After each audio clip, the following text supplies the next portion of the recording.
ताज़ा तरीन अपलोड्स की नोटिफिकेशन हासिल करने के लिए हमारे चैनल को सब्सक्राइब करें और साथ में दिए गए घंटी के निशान को दबाना ना भूलें। अस्सलाम वालेकुम, गुड इवनिंग। शहर बसवा कल्याण में जैसा कि आप जानते हैं कि बाई इलेक्शन असेंबली का चल रहा है। इसी के दौरान इस इलेक्शन कैंपेनिंग में मजलिस के उम्मीदवार की तारीख में कल 6 तारीख के दिन एक अजीम शान इंतखाबी जलसे आम भी मुनक़िद हुआ। इसमें मजलिस इत्तेहाद मुस्लिमीन के कौमी सदर नकीब मिल्लत अली जनाब अलहाज बैरिस्टर असदुद्दीन अवैसी साहब का तफसीली खिताब भी हुआ। अल्हम्दुलिल्लाह मजलिस और उसके उम्मीदवार और मजलिस की सारी टीम यहाँ पर सरगर्म है और अवाम में बहुत ज्यादा जो है मजलिस की तारीख में एक लहर है और इंशाअल्लाह अक़लियत माइनॉरिटीज और पिछड़े तबकात SC ST BC और मराठा वोट लेकर इंशाअल्लाह मजलिसी उम्मीदवार यहां से कामयाबी की तरफ गामजन है। तो इसी को देखते हुए आज शाम से मुखालिफिन के सफों में एक खौफ की लहर दौड़ गई।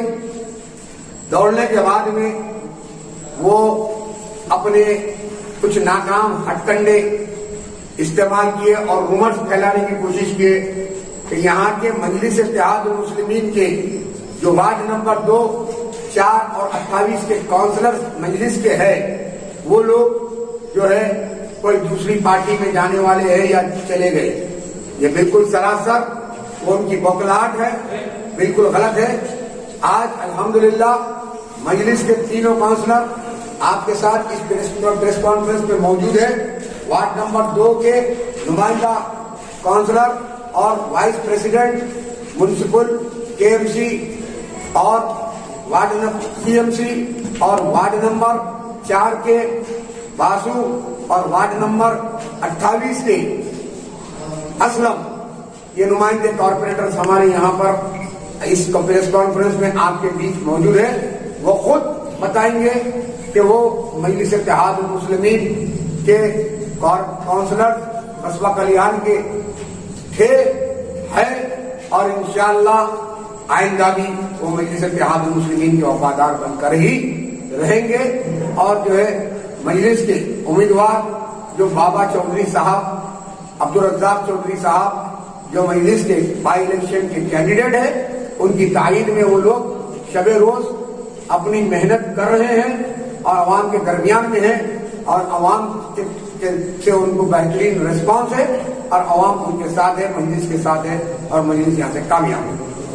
आगे मैं असलम जो वार्ड नंबर 28 के नुमाइंदा मजलिस के कॉर्पोरेटर है बसवा कल्याण के, वो जो है आपको मुखातिब करेंगे। हम मजलिस पे क्या इंशाअल्लाह मजलिस में चलेंगे और ये कुछ भी ऐसा नहीं है कि हम कांग्रेस में गए थे या वहाँ गए थे या यहाँ गए थे। ये तो हमारे वर्कर थे, हमारे कैंडिडेट थे, दोस्त थे, सब स्टूडेंट्स वगैरह था सर। उस वजह से हम जाकर बैठे थे और वो जो लोग अफवाह फैले हैं हम कांग्रेस में ज्वाइन हुई वो हुई, ये सब गलत है। और इंशाअल्लाह बाबा चौधरी हमारे कैंडिडेट हैं, इनके वजह से हमारी दिन रात मेहनत रहेंगी। मैं राम गौड़ बोल रहा हूँ और मजलिस से काम कर रहा हूँ और बाबा चौधरी उम्मीदवार आए, उनको अपना अमूल्य वोट देकर कामयाब बनाइए और हम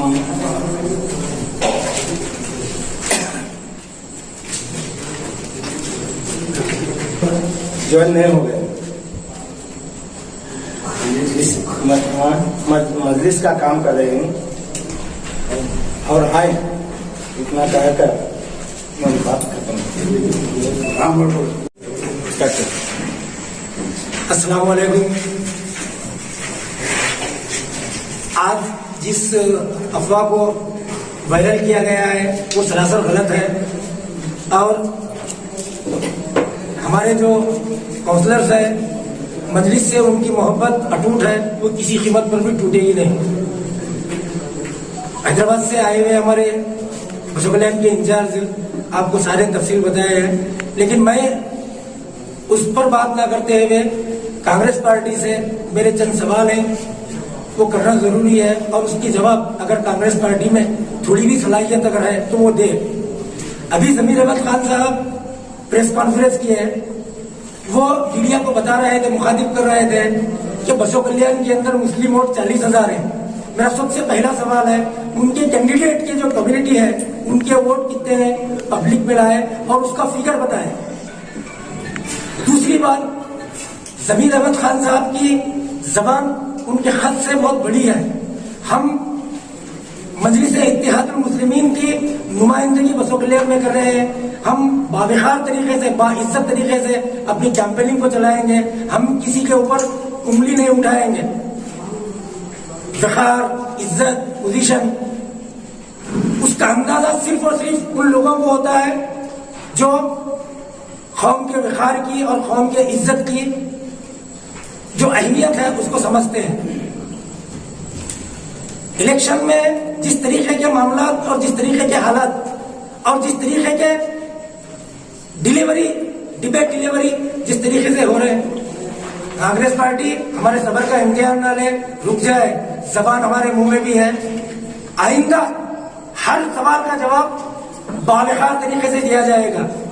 मैं प्रेस वालों से भी ये गुजारिश करता हूं कि जो इलेक्शन के हालात, जो इलेक्शन के मामलात हैं, उनसे सवाल कीजिए, हमसे भी सवाल कीजिए, हम भी जवाब देंगे और वो भी जवाब देंगे।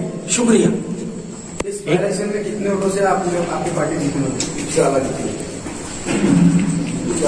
इंशाअल्लाह इस बाई इलेक्शन के अंदर मजलिस इत्तेहादुल मुस्लिमीन कामयाब होगी और दलित, मुस्लिम, एससी, एसटी, ओबीसी, हमारे कायदे मिल्लत कल स्टेज से जो चीज का ऐलान किए हैं कि कमजोरों की नुमाइंदगी, ना के अपर कास्ट, दलित, मुस्लिम नहीं, कमजोरों की क़यादत को उभरेगी और इंशाअल्लाह ये शाम बसो कल्याण से फैलेगी और फूलेगी।